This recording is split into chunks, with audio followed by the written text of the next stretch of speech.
Huang Liman is from Harbin, Heilong Jiang Province. She graduated from Harbin Military Engineering Academy. Despite her average looks, Huang has always been known for her sex appeal. In middle school, students were allowed to dance with the opposite sex, and many boys would fight over her.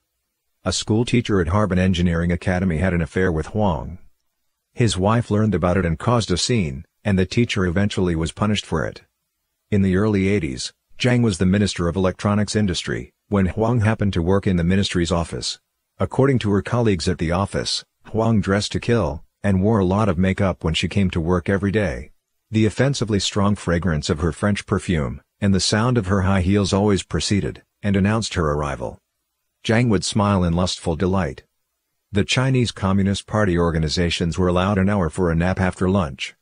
At the nap hour every day, Huang would sneak into Minister Jiang's office. Once, the Chinese central government delivered an urgent document to Jiang. The messenger knew what was going on inside Minister Jiang's office, so he dared not ruin his pleasure. He had no choice but to wait anxiously for over an hour outside the door. Huang finally came out of the office, and her clothes were in disarray. Before Jiang left the ministry in Beijing, and became the mayor of Shanghai, he made Huang the vice chairman of the administrative office, of the Electronic Industry Ministry. Shortly after Jiang arrived in Shanghai, a governmental telephone line to Shanghai was installed in Huang's home. However, the phone calls to Shanghai lasted too long, and the telephone bills were alarmingly high. Eventually, the finance department at the Electronic Industry Ministry had to review the details of her phone bills. The affair between Huang and Jiang could no longer be hidden from her husband. And Huang's husband decided to settle the divorce in court. Jiang reportedly hurried back to Beijing, and negotiated with Huang's husband.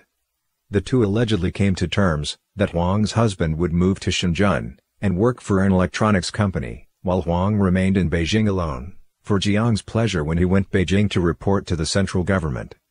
After the Tiananmen massacre in 1989, Jiang transferred Huang to Shenzhen. At first, the party leader in Shenzhen underestimated her influence. They put her in a position with no real power. Huang complained about it to Jiang, asking him to seek revenge for her. Unfortunately, Jiang had not yet secured his power at that time. Besides, Huang's boss was Ren Kailai, the eldest son of Ren Thongyi, a senior leader of the CCP. Jiang couldn't run the risk. So he had no choice but to ask Huang to temporarily put up with it.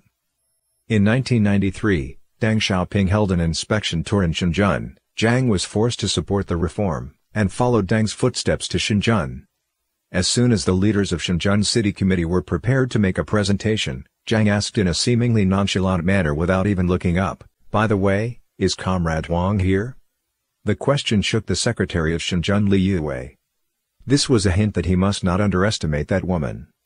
Li Yuwei was very familiar with the political atmosphere, so he immediately sent a car to pick Huang up. Next, the Shenzhen City Committee went through a reorganization. Huang became Secretary General, and a permanent member of the Shenzhen City Committee. Later, she became Deputy Secretary of the Shenzhen City Committee, and had an encrypted phone line at home that was connected directly to Zhongnanhai. Since Shenzhen City was built, no political leader there had ever had an encrypted phone line to Zhongnanhai. Because of her political status, Huang became very wealthy. During those years there was a lot of traffic to her home. Some people begged her for a position in the government, some people begged her to cover up their crimes.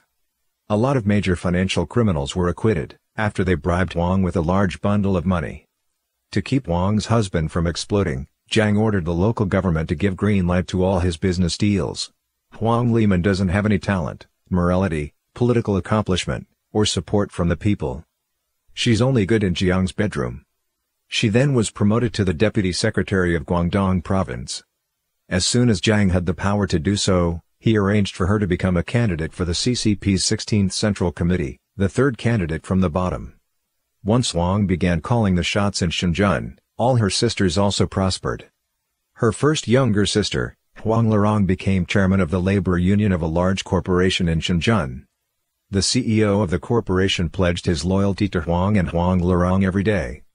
In 1997, when the company began to trade its stock in the stock market, the CEO gave them 50,000 shares of the IPO for free.